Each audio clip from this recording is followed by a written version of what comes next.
ਸਤਿ ਸ਼੍ਰੀ ਅਕਾਲ। ਚੜ੍ਹਦੀ ਕਲਾ ਟਾਈਮ ਟੀਵੀ ਨਿਊਜ਼ ਦੇਖ ਰਹੇ ਦੇਸ਼ ਵਿਦੇਸ਼ ਦੇ ਦਰਸ਼ਕਾਂ ਦਾ ਸਵਾਗਤ ਹੈ। ਪ੍ਰੋਗਰਾਮ ਪੰਜਾਬ ਹਰਿਆਣਾ ਗੱਲ ਵਿੱਚ ਮੈਂ ਨੀਲ ਕਮਲ ਤੇ ਰੋਜ਼ਾਨਾ ਇੱਧਰ ਮੇਰੇ ਨਾਲ ਨੇ ਸਤੀਸ਼ ਕੁਮਾਰ ਸੀਕਰੀ। ਸਭ ਤੋਂ ਪਹਿਲਾਂ ਸਵਾਗਤ ਕਰ ਲੈਂਦੇ ਹਾਂ, ਫਿਰ ਵਧਦੇ ਹਾਂ ਚਰਚਾਵਾਂ। ਸਤੀਸ਼ ਜੀ राम राम। राम राम नील कमल जी। और सुनाओ की हाल चाल जी?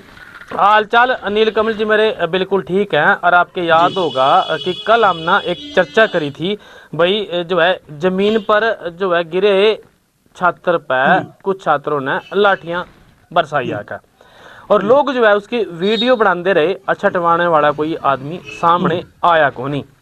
लेकिन एक दूसरी आज मैं और आपसे एक खबर साझा करना चाहूंगा नील कमल जी। ये बात जो है पानीपत की है, पानीपत की बात है। और पानीपत में नील कमल जी एक मामला ऐसे सामने आ गया कि 10 रुपये के चक्कर में एक गोलगप्पे बेचने वाले को जो है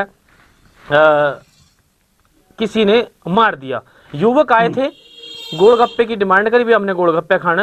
गोलगप्पे खाए और गोलगप्पे खाकर उन्होंने पैसे भी दे दिए 50 रुपए। लेकिन गोलगप्पे बेचने वाले ने कहा भी थारे 60 रुपए बनते हैं, 10 रुपए और दो। इस बात को लेकर उन्होंने कहा भी तो 10 रुपए ज्यादा मांग रहे हैं। इस बात को लेकर उनमें कोई विवाद पैदा हो गया, वो चले गए। और उसके बाद फिर दोबारा आए और दोबारा आएगा उस पर जो है उन्होंने हमला कर दिया। रास्ते में कोई रोक का बात है। यह हरियाणा के पानीपत की बात है। हाँ, गोलगप्पे बेचने वाला लगभग 17 साल का ये लड़का था अश्वनी। इसका जो मर्डर है उसमें ये खुलासा हुआ इस बात का कि मात्र 10 रुपए के विवाद पर जो है छोरे का मर्डर वो कर दिया। और पुलिस के मुताबिक अगर बात करें तो रेडी पे गोलगप्पे खाने आए थे लड़के, और जब 10 रुपए की इस तरह की मैंने बात बताई, भाई 10 रुपए और दो, इस बात को लेकर भड़क गए। और थोड़ी देर बाद वो फिर आए और जो है चाकुओं से लगभग 5 जो है वो वार कर दिए। पानीपत पुलिस की जो यूनिट है उसने हत्या की गुत्थी इस मामले में सुलझाई है। और उसको लड़कियों का कोई आपराधिक रिकॉर्ड है वो जो है सामने आया, जिनका पुराना आपराधिक रिकॉर्ड है वो भी जो है सामने आया नील कमल जी। अब बात हमने एक इसलिए शुरू करी है कि कल हमने जो बात कही थी भाई, जमीन पे लोग जो है वीडियो बनाते रहे, लोग देखते रहे, लेकिन किसी ने छुटवाने की कोशिश नहीं की। छात्र को लोग पीटते रहे। इस मामले में 10 रुपए के मामले में जो मर्डर हुआ है नील कमल जी, इसमें भी एक बात ऐसे सामने आई कि जो है अगर अश्वनी तो लड़के का नाम था, यूं तड़पता रहा और लोग जो है वो वीडियो बनाते रहे। पुलिस ने सब का तो पोस्टमार्टम तो करवा दिया और मृतक अश्वनी का शव जो है परिजनों को सौंप दिया। लेकिन जो अश्वनी के जिज्जा है नंद किशोर, उसकी अगर बात सच्ची मानना तो उसने जो है कहा भी मेरे साले की जान जो है वो बच सका थी। अगर लोग जो है वीडियो ना बनाकर उसको अस्पताल में ले जाने की बात करते तो जो है वो बच सकती थी। बात ये आई भाई, समाज जो है अब इस ओर जाने लग रहा कि लोग वीडियो पर ध्यान ज्यादा देवें, किसी को छुड़वाने पर उसको अस्पताल में पहुंचाने की ओर जो है वो ज्यादा ध्यान नहीं देंगे, जिस वजह से इसकी जो है वो मौत होगी। 5 युवकों में जो है इसको घेर लिया नील कमल जी, घेर का जो है इसको पिटा और जिस तरह इसने जो है दम तोड़ दिया अस्पताल में ले जाने टाइम। दूसरी मैं बात करूं इसी से नील कमल जी जुड़ी हुई, चंडीगढ़ में जो है एक पुलिस वाला अपनी पत्नी के समेत जो है वो मार्केट में था, बाजार में वो गया हुआ था। और उसी दौरान नील कमल जी उसमें जो है कुछ लड़कों ने हमला कर दिया। लड़कों ने हमला कर दिया। बात इस तरह की सामने आई कि जो है उसने पुलिसकर्मी ने उनको टोक दिया जब वो बीच बाजार में गाली गलौज करने लग रहे थे, गाली देने लग रहे थे। उसने अपना जो नैतिक फर्ज कह लो इसना, या एक बड़ा आदमी वैसे भी कहता भाई छोरे गाली गलौज ना करो, इस बात से वो लेकर वो लड़के जो है नाराज हो गए और उसके साथ जो है मारपीट वो शुरू कर दी। चंडीगढ़ स्थित मणि माजरा के एक बस स्टैंड के पास गोलगप्पे खाने जो है पहुंचे था ये पुलिसकर्मी। उसी दौरान जो है उसके झगड़ा हो गया और उसको इतना पीटा गया कि उसका हाथ जो है वो फ्रैक्चर हो गया। और इस वारदात में 3 युवकों ने मिलकर वो अंजाम दे दिया। साथ में पत्नी भी थी। कई बार भाई इस बात की शर्म नहीं करी, भाई इसकी पत्नी साथ में है, परिवार साथ में है, अभी कोई बात नहीं। अगर वो लड़के गाली दे रहे थे और इसने टोक दिया तो इसका टोकना जायज बना था। इस बात को उन्होंने नाजायज समझा और उसके साथ वो है पीटना शुरू कर दिया। इस घटना के 2 वीडियो जो है वो सामने आए, जिसमें पुलिसकर्मी को आरोपी को पीटते हुए, घसीटते हुए और लात घूंसे मारते हुए दिखने लग रहे। भीड़ जो है पुलिस यहाँ जो है बात थोड़ी हटके है। भीड़ जो है पुलिसकर्मी को बचाने के लिए सामने आई, आरोपी मौके से फरार हो गए और पुलिसकर्मी को जान से मारने की धमकी देकर वो भाग गए। तो इस मामले में जो अनिल कमल जी केस दर्ज हो गया, इनका कोई रिकॉर्ड ऐसा था नहीं कि आपराधिक हो, लेकिन अब पुलिस का ये कहना भी इनको छोड़ देंगे नहीं। अब बात है सामाजिकता की, उसमें समाज हमारा किस तरफ जाने लग रहा। इन दोनों तीनों बातों का जिक्र करने का हमारा मतलब ये था कि एक खबर हमने कल आपको बताई थी कि लड़के को पीट दिया, लोग वीडियो बनाते रहे। दूसरी खबर आपको हमने बताई जो है लड़का तड़फदा रहा और लोग वीडियो बनाते रहे। तीसरी खबर आपको ये बताई कि एक पुलिस वाले ने अपना फर्ज निभाया और लड़कों को टोक दिया, भाई बाजार में तुम और भी यहाँ दी बेटी हैं, गाली गलोच ना करो। इस बात को लेकर भी उनके साथ जो है पुलिस वाले के साथ झगड़ा हो गया। तो आम आदमी के हालात कैसे हैं? तो माहौल जो है समाज का दिन प्रतिदिन बदलता जा रहा है। जिस तरह से आज पुलिस वाले के साथ होया, इन्हीं बातों से बचने के लिए आम आदमी सामने नहीं आंदा छुटवाने के लिए, या भाई दूसरे कानूनी प्रचंड में क्यों पड़ा। लोग सोचा है तू आगे निकल, तन्ना के लेना कोई और देख लेगा। इस तू आगे निकल तन्ना के लेने के चक्कर में समाज की जो व्यवस्था है वो नीलकमल जी बिल्कुल बिगड़ती जाने लग रही जी।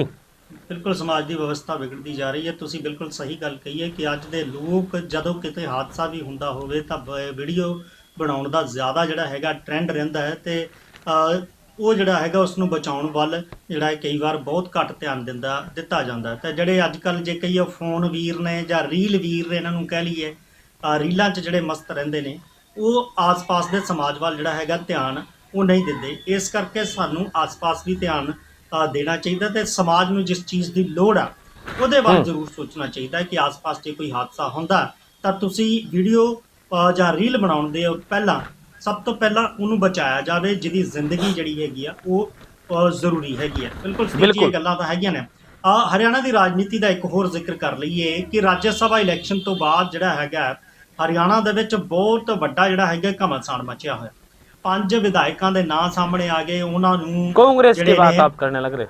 ਬਿਲਕੁਲ ਇਲੈਕਸ਼ਨ ਤੋਂ ਬਾਅਦ ਉਹਨਾਂ ਨੂੰ ਨੋਟਿਸ ਵੀ ਜਾਰੀ ਕਰ ਦਿੱਤਾ ਗਿਆ ਤੇ ਹੁਣ ਅੰਦਰੋਂ ਅੰਦਰੀ ਜਿਹੜੀ ਹੈਗੀ ਆ ਉਹ ਮੰਗ ਕੁਝ ਜਿਹੜੇ ਵਿਧਾਇਕ ਨੇ ਉਹਨਾਂ ਵੱਲੋਂ ਵੀ ਹੁਣ ਕੀਤੀ ਜਾ ਰਹੀ ਹੈ ਕਿ ਇਹ ਜਿਹੜੇ ਨੇ ਜਿਨ੍ਹਾਂ ਕ੍ਰਾਸ ਵੋਟਿੰਗ ਕੀਤੀ, ਆਪਣੀ ਪਾਰਟੀ ਦੇ ਨਾਲ ਧੋਖਾ ਕੀਤਾ ਹੈਗਾ, ਉਹਨਾਂ ਨੂੰ ਜਿਹੜਾ ਹੈਗਾ ਹੁਣ ਪਾਰਟੀ ਤੋਂ ਬਾਹਰ ਦਾ ਰਸਤਾ ਉਹ ਵਿਖਾ ਦੇਣਾ ਚਾਹੀਦਾ। ਗੋਕੁਲ ਸੇਤੀਆ ਨੇ ਤੇ ਇੱਥੋਂ ਤੱਕ ਜਿਹੜੇ ਨੇ ਉਹ ਸਵਾਲ ਚੁੱਕੇ। ਉਹ ਕਹਿੰਦੇ ਕਿ ਇਹ ਜਿਹੜੇ ਵਿਧਾਇਕ ਨੇ ਉਹ ਇੱਕ ਕਿਸਮ ਦੇ ਨਾਲ ਜਿਹੜਾ ਹੈਗਾ ਪਾਰਟੀ ਦੇ ਲਈ ਇੱਕ ਬਿਮਾਰੀ ਨੇ।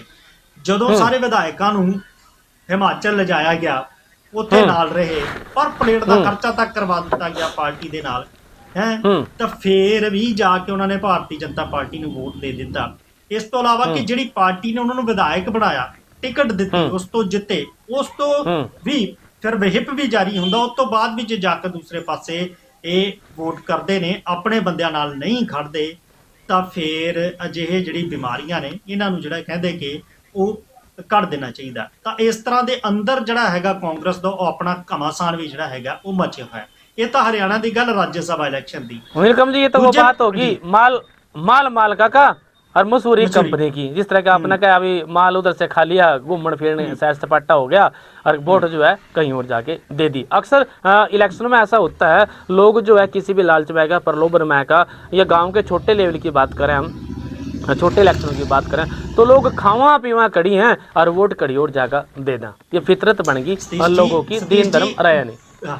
ਬਿਲਕੁਲ ਪਿੰਡਾਂ ਦੀ ਤਾਂ ਗੱਲ ਇਹ ਹੈ ਕਿ ਖਾਣ ਪੀਣ ਦੀ ਗੱਲ ਤਾਂ ਉਹ ਤਾਂ ਵੋਟਰ ਹੈਗਾ, ਵੋਟਰ ਨੇ ਜਦੋਂ ਵੋਟ ਦੇਣੀ ਹੈ ਉਹਦੀ ਮਰਜ਼ੀ ਅਲੱਗ ਆ, ਪਰ ਇਹ ਤਾਂ ਚੁਣਿਆ ਹੋਇਆ ਬੰਦਾ, ਤੁਸੀਂ ਜਿਸ ਨੂੰ ਚੁਣ ਕੇ ਆਪ ਭੇਜਿਆ ਹੈ। लेकिन इन्होंने भी अपने आप को एक वोटर के नजरिए से देखा और अंतरात्मा से वोट देने की बात कह दी जी। ਬਿਲਕੁਲ ਚਲੋ ਇਹ ਆਪਣਾ ਆਪਣਾ ਅਧਿਕਾਰ ਹੈ, ਪਰ ਕਿਤੇ ਨਾ ਕਿਤੇ ਜਿਹੜੇ ਦਲ ਬਦਲੂ ਕਾਨੂੰਨ ਹੈ ਉਹ ਵੀ ਇਹਨਾਂ ਬਿਲਕੁਲ ਇਹਨਾਂ ਜਿਹੇ ਨੇਤਾਵਾਂ ਦੇ ਲਈ ਹੀ ਬਣਾਏ ਗਏ ਸੀਗੇ। ਹੁਣ ਕਿਸ ਤਰ੍ਹਾਂ ਦੀ ਕਾਰਵਾਈ ਹੁੰਦੀ ਹੈ, ਬਿਲਕੁਲ ਜਵਾਬ ਤਾਂ ਜ਼ਰੂਰ ਦਿੱਤਾ ਜਾਏਗਾ। ਇੱਕ ਤਾਂ ਹਰਿਆਣਾ ਦੀ ਸਥਿਤੀ ਇਹ ਹੈ, ਦੂਜੇ ਪਾਸੇ ਪੰਜਾਬ ਦੇ ਵਿੱਚ ਵੀ ਜਿਹੜਾ ਹੈਗਾ ਘਮਾਸਾਨ ਲਾਲਜੀਤ ਭੁੱਲਰ ਹੋਣਾ ਦੀ ਗ੍ਰਿਫਤਾਰੀ ਤੋਂ ਬਾਅਦ ਡੀਐਮ ਦੀ ਸੁਸਾਇਟੀ ਤੋਂ ਬਾਅਦ ਜਿਹੜਾ ਹੈਗਾ ਉਹ ਭਖਿਆ ਹੋਇਆ। ਅੱਜ ਫੇਰ ਜਿਹੜੇ ਨੇ ਭਾਰਤੀ ਜਨਤਾ ਪਾਰਟੀ ਦੇ ਜਿਹੜੇ ਆਗੂ ਨੇ ਉਹ ਜਾ ਕੇ ਰਾਜਪਾਲ ਦੇ ਨਾਲ ਮਿਲੇ ਨੇ। ਉਹਨਾਂ ਨੇ ਉੱਥੇ ਜਾ ਕੇ ਆਪਣੀ ਗੱਲ ਰੱਖੀ ਹੈ ਕਿ ਜਿਹੜੇ ਨੇ ਇਸ ਮਾਮਲੇ ਦੇ ਵਿੱਚ ਸੀਬੀਆਈ ਜਿਹੜੀ ਹੈਗੀ ਆ ਉਹ ਜਾਂਚ ਹੋਣੀ ਚਾਹੀਦੀ ਹੈ, ਕਿਉਂਕਿ ਲਗਾਤਾਰ ਇਸ ਮਾਮਲੇ ਦੇ ਵਿੱਚ ਜਿਹੜੀ ਹੈਗੀ ਆ ਵਿਰੋਧੀ ਧਿਰ ਦੇ ਜਿਹੜੇ ਲੋਕ ਨੇ ਉਹ ਸੀਬੀਆਈ ਜਾਂਚ ਦੀ ਜਿਹੜੀ ਹੈਗੀ ਆ ਉਹ ਮੰਗ ਉਹ ਕਰਦੇ ਆ ਰਹੇ ਨੇ। ਤਾਂ ਇਸੇ ਕਰਕੇ ਜਿਹੜੇ ਨੇ ਅੱਜ ਭਾਜਪਾ ਦੇ ਆਗੂ ਜਿਹੜੇ ਨੇ ਸੁਨੀਲ ਜਾਖੜ ਨੇ, ਇਕਬਾਲ ਸਿੰਘ ਲਾਲਪੁਰਾ ਨੇ ਜਾਂ ਹੋਰ ਆਗੂ ਨੇ, ਉਹ ਅੱਜ ਰਾਜਪਾਲ ਭਵਨ ਪਹੁੰਚੇ ਤਾਂ ਉਹਨਾਂ ਨੇ ਮੰਗ ਕੀਤੀ ਕਿ ਇਸ ਮਾਮਲੇ ਦੀ ਜਿਹੜੀ ਹੈਗੀ ਉਹ ਸੀਬੀਆਈ ਜਾਂਚ ਉਹ ਕਰਵਾਈ ਜਾਣੀ ਚਾਹੀਦੀ ਹੈ। ਤਾਂ ਬਿਲਕੁਲ ਰਾਜਨੀਤੀ ਕਹੀਏ ਤਾਂ ਸਾਰੇ ਪਾਸੇ ਜਿਹੜੀ ਹੈਗੀ ਆ ਉਹ ਹੁਣ ਹੋ ਰਹੀ ਹੈ। ਹਾਲਾਂਕਿ ਜ਼ਰੂਰ ਜਿਸ ਪਰਿਵਾਰ ਦੇ ਨਾਲ ਜੋ ਕੁਝ ਹੋਇਆ, ਜੇ ਇਸ ਤਰ੍ਹਾਂ ਦੀ ਪਿੱਛੇ ਦੀ ਕੋਈ ਗੱਲ ਹੈਗੀ ਹੈ ਉਹ ਸਾਹਮਣੇ ਆਣੀ ਚਾਹੀਦੀ ਹੈ ਤਾਂ ਉਹਦੇ ਅਨੁਸਾਰ ਜਿਹੜੀ ਹੈਗੀ ਉਹ ਕਾਰਵਾਈ ਉਹ ਹੋਣੀ ਚਾਹੀਦੀ ਹੈ। ਪਰ ਜੇ ਪੰਜਾਬ ਸਰਕਾਰ ਕਹਿੰਦੀ ਹੈ ਕਿ ਆਪਾਂ ਕਾਰਵਾਈ ਪਹਿਲੀ ਆਧਾਰ ਤੇ ਹੀ ਕਰ ਰਹੇ ਹਾਂ ਤਾਂ ਫਿਰ ਉਸ ਦੀ ਜ਼ਰੂਰਤ ਕੀ ਹੈਗੀ ਹੈ। ਤਾਂ ਹੁਣ ਦੇਖੋ ਰਾਜਨੀਤਿਕ ਟਕਰਾਅ ਹੈਗੇ ਆ, ਇੱਕ ਧਿਰ ਹੈਗੀ ਆ ਉਹ ਸੀਬੀਆਈ ਜਾਂਚ ਦੀ ਮੰਗ ਕਰ ਰਹੀ ਹੈ, ਜਦ ਕਿ ਸਰਕਾਰ ਪੰਜਾਬ ਦੀ ਹੈਗੀ ਆ ਉਹ ਇਸ ਮੋੜ ਤੇ ਹੈਗੀ ਹੈ ਕਿ ਅਸੀਂ ਕਾਰਵਾਈ ਲਗਾਤਾਰ ਜਿਹੜੀ ਹੈਗੀ ਆ ਉਹ ਕੀਤੀ ਹੈ ਤੇ ਬਖਸ਼ਿਆ ਨਹੀਂ ਜਾਵੇਗਾ। ਉਹਨੇ ਕहा ਚਾਹੇ मंत्री होवे चाहे संतरी होवे। बिल्कुल नीलकमल जी, बख्शा किसी को नहीं जाएगा, चाहे मंत्री होवे चाहे संतरी होवे।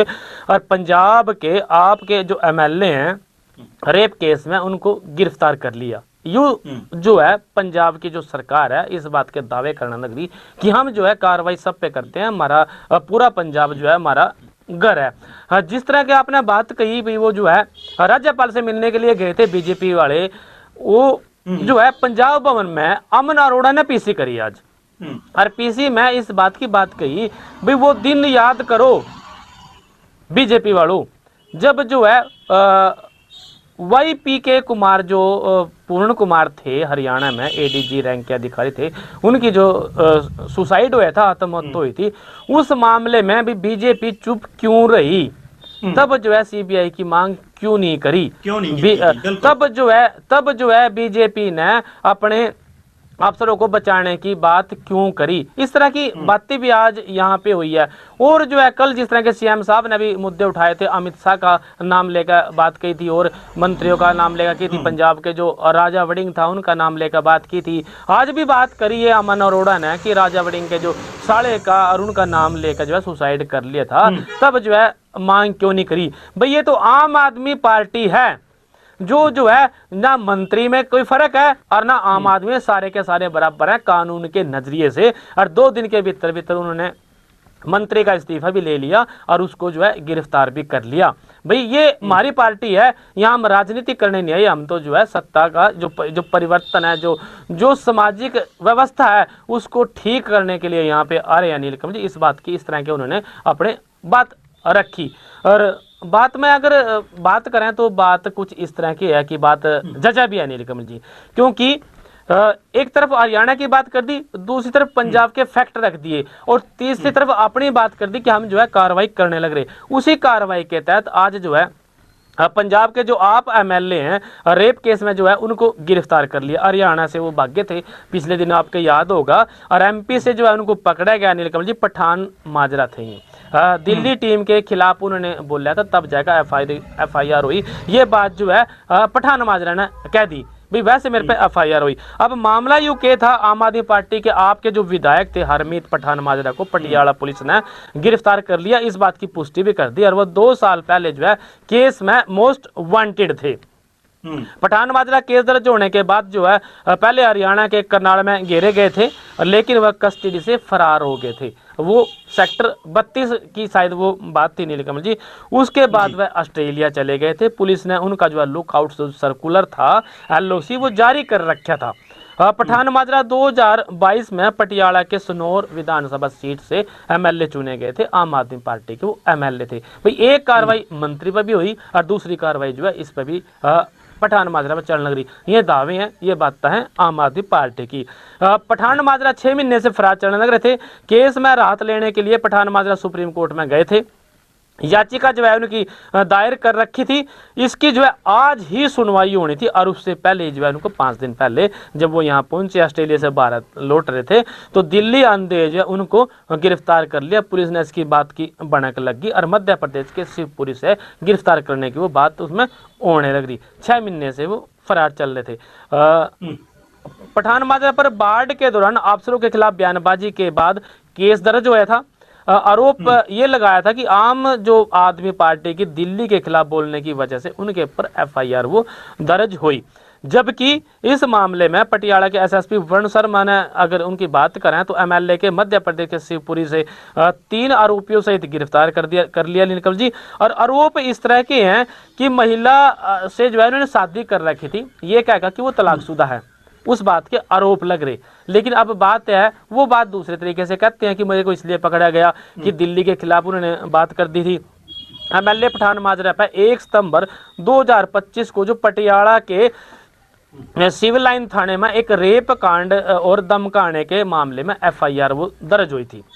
महिला ने इस बात का आरोप लगाया था 2013-14 में कि उसकी मुलाकात पठान माजरा से फेसबुक के जरिए हुई थी और पठान माजरा ने ये बात कही थी कि वो तलाकशुदा है और वो शादी करने के लिए दूसरा रिश्ता जो है वो ढूंढने लग रहा है। इसके बाद पठान माजरा ने उससे जान पहचान होगी और इसी के दौरान उसने खुद को विधायक ने खुद को तलाकशुदा वो बताया नीलकमल जी, और शादी का जो प्रपोजल वो रख दिया। लुधियाना के जगराओं स्थित गुरुद्वारे में इनकी शादी हुई। महिला ने यह बात कही थी, पिछली हम बात करने लग रहे भाई पठान माजरा के तलाकशुदा होने के जो यकीन पे उसने हाँ कर दी शादी के लिए। और 14 अगस्त 2021 को लुधियाना के जगराओं स्थित गुरुद्वारे पत्ती मल्तानी के दोनों का आनंद कारज वो होया। पठान माजरा ने गुरुद्वारे में ग्रंथी के सामने अपने आप को तलाकशुदा बताया। विवाह में उसे जो है लुधियाना के मजीठिया एनक्लेव स्थित एक मकान में रखा गया, जहां खुद को विधायक को उसने कानूनी तौर पे अपनी उसको पत्नी जो है मानकर या उसकी पत्नी बनकर वो उसके साथ रहने लगी। तो ये मामला नीलकमल जी जब आया, जब इलेक्शन में टिकट पर सनौर सीट का चुनाव लड़ा तो हलफनामे में जो है हलफनामे में इस बल का जिक्र नहीं कराया। उसने जिक्र कराया अपनी पहली पत्नी का, नाम लिख दिया पहली पत्नी का और उसमें लिख दिया कि वो विवाहित हैं। तलाकशुदा का उसमें जिक्र आया नहीं। तब जाके इस को जो है महिला को इस बात पर शक हो गया, भाई इसकी तो तलाक होया नहीं, और इस बात को लेकर उन्होंने एफआईआर दर्ज करा दी। अब इसमें मामले की सच्चाई क्या है वो सामने आ जाएगी। पठान माजरा आरोप इस बात के लगाने लग रहे कि वो दिल्ली के उसमें बोल रहे थे, उधर से जो है मामला ये दर्ज हो रहा कि इन्होंने जो है इस तरह से बताकर वो शादी करी थी। अब आम आदमी पार्टी वाले ये कहने लग रहे कि वो जो है बिल्कुल फेयर काम करने लग रहे, नियमों पे काम करने लग रहे, क्योंकि कानून की नज़र में सारे के सारे बराबर हैं और सबको जो है न्याय मिलना चाहिए। जिस तरह के डीएम की बात करी, डीएम के मामले में भी उनका यही कहना है भाई जो है वो पीड़ित परिवार के साथ हैं, क्योंकि मंत्री और आम आदमी सब जो है कानून के नजरिए से बराबर है। जी बिल्कुल बिल्कुल। साथ होने का मतलब ये था कि पीड़ित परिवार के साथ पंजाब सरकार की संवेदनाएं हैं और वो जो है नियमों के अनुसार बिल्कुल कार्रवाई करेंगे, दूध का दूध और पानी का पानी होएगा। बिल्कुल सतीश जी, ये चीज़ां ਜਿਹੜੀਆਂ ਨੇ ਉਹ ਹੋਣੀਆਂ ਵੀ ਚਾਹੀਦੀਆਂ ਨੇ। ਕਾਨੂੰਨ ਜਿਹੜਾ ਹੈਗਾ ਉਹ ਸਾਰਿਆਂ ਲਈ ਇੱਕ ਹੋਣਾ ਚਾਹੀਦਾ ਹੈ, ਕਿਸੇ ਲਈ ਖਾਸ ਤੇ ਕਿਸੇ ਲਈ ਆਮ ਨਹੀਂ ਹੋਣਾ ਚਾਹੀਦਾ। ਖਾਸ ਲਈ ਖਾਸ ਵੀ ਨਹੀਂ ਹੋਣਾ ਚਾਹੀਦਾ, ਕਿਉਂਕਿ ਸੰਵਿਧਾਨ ਸਾਰਿਆਂ ਨੂੰ ਜਿਹੜਾ ਹੈਗਾ ਅਧਿਕਾਰ ਉਹ ਬਰਾਬਰ ਦਿੰਦਾ ਹੈ। ਤੇ ਜਦੋਂ ਕਾਨੂੰਨ ਦੀ ਗੱਲ ਹੁੰਦੀ ਹੈ, ਅਪਰਾਧ ਜਿਹੜਾ ਹੈਗਾ ਚਾਹੇ ਉਹ ਆਮ ਬੰਦਾ ਕਰੇ, ਚਾਹੇ ਉਹ ਕੋਈ ਮੰਤਰੀ ਹੈ, ਚਾਹੇ ਕਿਸੇ ਅਹੁਦੇ ਤੇ ਹੈਗਾ, ਫਿਰ ਉਹ ਅਪਰਾਧੀ ਹੈਗਾ, ਉਹਦੇ ਖਿਲਾਫ ਕਾਰਵਾਈ ਉਸੇ ਆਰਟੀਕਲ ਉਸੇ ਸੰਵਿਧਾਨ ਦੇ ਤਹਿਤ ਹੋਣੀ ਚਾਹੀਦੀ ਹੈ, ਜਿਹਦੇ ਤਹਿਤ ਪੂਰੇ ਦਾ ਪੂਰਾ ਕਾਨੂੰਨ ਵਿਵਸਥਾ ਉਹ ਬਣਾਈ ਗਈ ਹੈ। ਜੇਕਰ ਕੋਈ ਇਸ ਨੂੰ ਭੰਗ ਕਰਨ ਦੀ ਕੋਸ਼ਿਸ਼ ਕਰਦਾ ਤਾਂ ਫਿਰ ਸਤੀਸ਼ ਜੀ ਕਹੀਏ ਤਾਂ ਸੰਦੇਸ਼ ਜਿਹੜਾ ਹੈਗਾ ਉਹ ਗਲਤ ਜਾਂਦਾ। ਇਸੇ ਕਰਕੇ ਆਮ ਆਦਮੀ ਪਾਰਟੀ ਦੂਸਰੀ ਦੇ ਜਦੋਂ ਸਮੇਂ ਦੇ ਵਿੱਚ ਜਿਹੜੇ ਕਹਿ ਲਈਏ ਜਿਹੜੇ ਵੀ ਵਾਕਿਆ ਹੋਏ ਨੇ ਉਹਨਾਂ ਨੂੰ ਕਿਸ ਤਰ੍ਹਾਂ ਨਾਲ ਉਹਨਾਂ ਨੇ ਟਰੀਟ ਕੀਤਾ, ਇਸ ਤੇ ਸਵਾਲ ਚੁੱਕ ਰਹੇ ਨੇ। ਤੇ ਜਿਹੜੇ ਇਹਨਾਂ ਦੇ ਟਾਈਮ ਤੇ ਹੋਏ ਆ ਇਹਨਾਂ ਨੇ ਕਿਵੇਂ ਟਰੀਟ ਕੀਤਾ, ਇਹ ਆਪਣੀਆਂ ਜਿਹੜੀਆਂ ਨੇ ਉਹ ਮਿਸਾਲਾਂ ਉਹ ਦੇ ਰਹੇ ਨੇ। ਇਹ ਤਾਂ ਗੱਲ ਹੋ ਗਈ ਸਰਕਾਰਾਂ ਦੀ ਰਾਜਨੀਤੀ ਦੀ।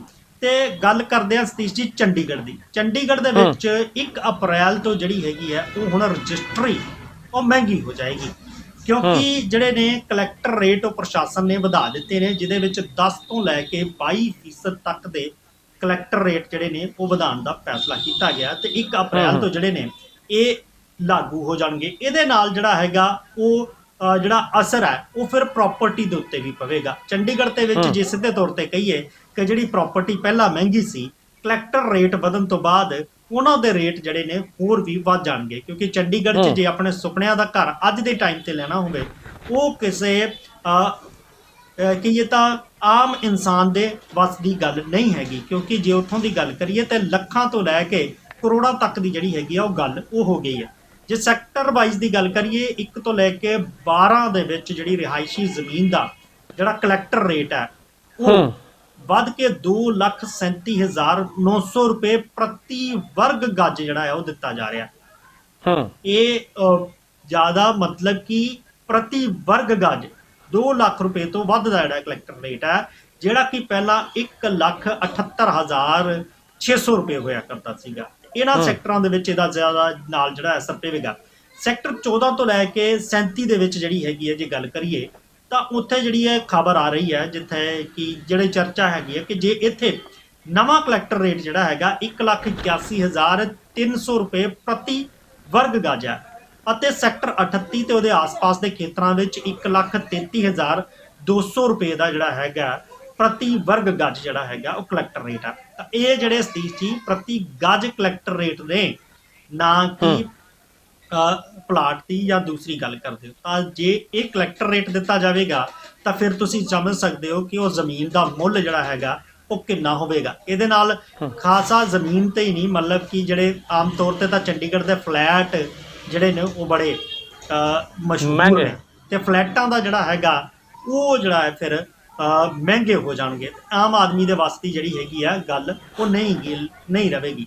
ਜੇ ਗਰਾਊਂਡ ਫਲੋਰ ਤੇ ਵੀ ਗੱਲ ਕਰੀਏ ਆਪਾਂ ਤਾਂ 11,000 ਰੁਪਏ ਪ੍ਰਤੀ ਵਰਗ ਫੁੱਟ ਪਹਿਲੀ ਮੰਜ਼ਲ ਦੀ, ਇਹ ਗਰਾਊਂਡ ਫਲੋਰ ਦੀ ਗੱਲ ਕਰ ਰਹੇ ਆ ਜਿਹੜਾ ਕਿ ਰੇਟ ਕਲੈਕਟਰ ਦੇ ਵਧਣ ਦੇ ਨਾਲ। ਦੂਸਰੇ ਪਾਸੇ ਪਹਿਲੀ ਮੰਜ਼ਿਲ ਦੇ ਲਈ 9,000 ਰੁਪਏ, ਦੂਸਰੀ ਮੰਜ਼ਿਲ ਲਈ 8,000 ਰੁਪਏ ਤੇ ਤੀਜੀ ਮੰਜ਼ਿਲ ਤੇ ਉਸ ਤੋਂ ਉੱਪਰ ਲਈ 7,000 ਤੋਂ 200 ਰੁਪਏ ਪ੍ਰਤੀ ਵਰਗ ਫੁੱਟ ਜਿਹੜੇ ਨੇ ਉਹ ਕਲੈਕਟਰ ਰੇਟ ਉਹ ਤੈਅ ਕਰ ਦਿੱਤੇ। ਬਿਲਕੁਲ ਇਹ ਤੋਂ ਵੀ ਅੰਦਾਜ਼ਾ ਲਾਇਆ ਜਾ ਸਕਦਾ ਹੈ ਕਿ ਕਿਸ ਤਰੀਕੇ ਨਾਲ ਜਿਹੜਾ ਹੈਗਾ ਉਹ ਫਿਰ ਹੁਣ ਮਕਾਨਾਂ ਤੇ ਵੀ ਅਸਰ ਪਵੇਗਾ, ਫਲੈਟਾਂ ਤੇ ਵੀ ਅਸਰ ਪਵੇਗਾ, ਜ਼ਮੀਨ ਦਾ ਵੀ ਅਸਰ ਪਵੇਗਾ ਤੇ ਜੇਬ ਜਿਹੜੀ ਹੈ ਇਹਦੇ ਲਈ ਹੋਰ ਢਿੱਲੀ ਕਰਨੀ ਪਵੇਗੀ ਚੰਡੀਗੜ੍ਹ ਵਸਣ ਦੇ ਲਈ।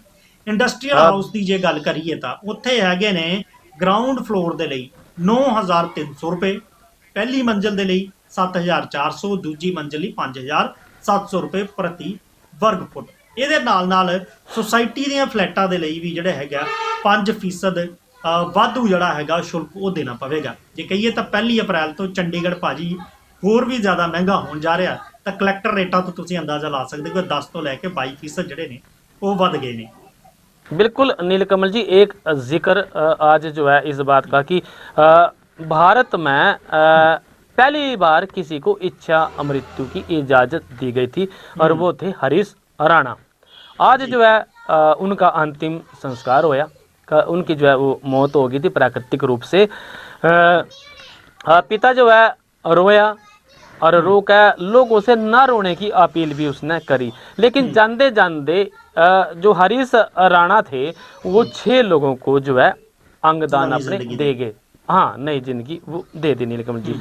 ये बड़ी मार्मिक खबर है पूरे भारत के लिए कि एक परिवार, एक पिता अपने बेटे की मरने की जो है वो बाट देखने लग रहा, इसने इस तरीके से कह सकते हैं, क्योंकि उसको जो है लाइफ सपोर्ट वो दिया जाने लग रहा था और 13 साल से जो है वो बेड पे थे, इलाज चल रहा था, लेकिन वो जो है नीलकमल जी इस बात में उसको ठीक करने में कामयाब हो नहीं रहे थे। इच्छा मृत्यु पाने वाले ये गाजियाबाद के हरीश राणा का आज जो है अंतिम संस्कार हो गया। चंडीगढ़ में ये पढ़े कर थे, इसलिए चंडीगढ़ से भी इस बात को जो है जोड़ा जा सकता है। तो दिल्ली के ग्रीन पार्क शमशान घाट में जो है बुधवार शाम को 9:40 बजे जो है सुबह 9:40 बजे जो है उनके भाई आशीष ने उनको मुखाग्नि दी और इससे पहले हरीश के पार्थिव शरीर पर शमशान घाट लाया गया। और पिता ने जिस तरह की मैंने बात की, बड़ी मार्मिक अपील जो है वो लोगों से करी, भाई हरीश को आखिरी प्रणाम करे और पिता रोंदे हाथ जोड़कर ये बात की कि कोई रोना मत, बेटा शांति से जाए, प्रार्थना करना लग रहा हूँ कि वो जहाँ भी जन्म ले भगवान का जो है उन पे आशीर्वाद बना रहे। 31 साल के हरीश यानी कि कुल 24 मार्च को दिल्ली एम्स में उन्होंने अंतिम सांस ली। 13 साल से वो कोमा में थे और डॉक्टरों के मुताबिक जो है जो परिवार ने हरीश के फेफड़े और दोनों किडनी और कॉर्निया जो है वो दान दे दिए। इससे जो है 6 लोगों को जीवन उसमें मिलेगा। हरीश को जो है एम्स में पैसिव यूथनेसिया दिया गया था। इसका मतलब ये हुआ कि किसी भी गंभीर रूप से बीमार मरीज को जिंदा रखने के लिए जो बाहरी लाइफ जो सपोर्ट है या इलाज है वो दिया जाने लग रहा था। उसको रोक दिया जाए या हटा दिया जाए जी नीलकमल जी, इसके लिए जो है प्राकृतिक मौत हो सके। सुप्रीम कोर्ट ने हरीश राणा को 11 मार्च को इच्छा मृत्यु की इजाजत दी थी, जो देश का पहला मामला है और जिसमें किसी को इच्छा मृत्यु जो है वो दी गई है। हरीश को 14 मार्च को हरीश को 14 मार्च को ਪਹਿਲਾ ਮਾਮਲਾ ਹੈ ਤੇ ਇਹਦੇ ਵਿੱਚ ਜਿਹੜਾ ਹੈਗਾ ਕਾਫੀ ਲੰਬੇ ਸਮੇਂ ਤੋਂ ਉਹ ਇੰਤਜ਼ਾਰ ਕਰ ਰਹੇ ਸੀਗੇ ਇਸ ਚੀਜ਼ ਦਾ ਕਿ ਉਹ ਠੀਕ ਹੋ ਜਾਵੇ ਤੇ ਬ੍ਰੇਨ ਡੈਡ ਇੱਕ ਕਿਸਮ ਨਾਲ ਉਹਨਾਂ ਨੂੰ ਐਲਾਨ ਦਿੱਤਾ ਗਿਆ ਸੀ, ਜਿਸ ਤੋਂ ਬਾਅਦ ਬਿਲਕੁਲ ਉਸ ਨੂੰ ਉਹ ਬੈੱਡ ਤੇ ਪਏ 13 ਸਾਲ ਤੋਂ ਦੇਖ ਰਹੇ ਸੀ। ਇਸੇ ਲਈ ਸੁਪਰੀਮ ਕੋਰਟ ਦੇ ਵਿੱਚ ਉਹਨਾਂ ਨੇ ਯਾਚੀਕਾ ਲਗਾਈ, ਡਾਕਟਰਾਂ ਦਾ ਪੈਨਲ ਬੈਠਾ ਤੇ ਫਿਰ ਆਖਿਰਕਾਰ ਸੁਪਰੀਮ ਕੋਰਟ ਨੇ ਉਹ ਫੈਸਲਾ ਲਿਆ ਜਿਹਦਾ ਇੰਤਜ਼ਾਰ ਉਹ ਪਰਿਵਾਰ ਕਰ ਰਿਹਾ ਸੀਗਾ। ਹਾਲਾਂਕਿ ਹਰੀਸ਼ ਦੇ ਪਰਿਵਾਰ ਵੱਲੋਂ ਇਹ ਯਾਚੀਕਾ ਲਗਾਈ ਗਈ ਸੀ, ਖੁਦ ਹਰੀਸ਼ ਵੱਲੋਂ ਨਹੀਂ, ਪਰ ਜਾਂਦੇ ਜਾਂਦੇ ਕਹੀਏ ਤਾਂ ਉਹ ਉਹਨਾਂ ਲੋਕਾਂ ਨੂੰ ਵੀ ਜ਼ਿੰਦਗੀ ਦੇ ਗਏ। ਬੇਸ਼ੱਕ ਉਹਨਾਂ ਦੀ ਆਪਣੀ ਜ਼ਿੰਦਗੀ ਜਿਹੜੀ ਹੈਗੀ ਉਹ ਬੈੱਡ ਤੇ ਗੁਜ਼ਰ ਰਹੀ ਸੀ 13 ਸਾਲ ਤੋਂ, ਪਰ ਜਾਣ ਤੋਂ ਪਹਿਲਾਂ ਉਹਨਾਂ ਨੇ ਉਹਨਾਂ ਲੋਕਾਂ ਨੂੰ ਜ਼ਿੰਦਗੀ ਦੇ ਦਿੱਤੀ ਜਿਹੜੇ ਕਿ ਕਾਫੀ ਲੰਬੇ ਸਮੇਂ ਤੋਂ ਇੰਤਜ਼ਾਰ ਕਰ ਰਹੇ ਸੀ ਇੱਕ ਨਵੇਂ ਜੀਵਨ ਦੇ ਲਈ। ਫਿਲਹਾਲ ਪ੍ਰੋਗਰਾਮ ਜਿਹੜਾ ਇਸ ਵੇਲੇ ਇਜਾਜ਼ਤ ਲੈਣ ਦਾ ਹੋ ਚੱਲਿਆ, ਫਿਰ ਮਿਲਾਂਗੇ ਇਸੇ ਪ੍ਰੋਗਰਾਮ 'ਚ। ਤਦ ਤੱਕ ਲਈ ਮੈਨੂੰ ਅਤੇ ਸਤੀਸ਼ ਕੁਮਾਰ ਸੀਕਰੀ ਨੂੰ ਤੁਸੀਂ ਦਿਓ ਇਜਾਜ਼ਤ। ਤੁਸੀਂ ਬਣੇ ਰਹੋ ਚੜ੍ਹਦੀ ਕਲਾ ਟਾਈਮ TV ਨਾਲ। ਧੰਨਵਾਦ। राम राम जी।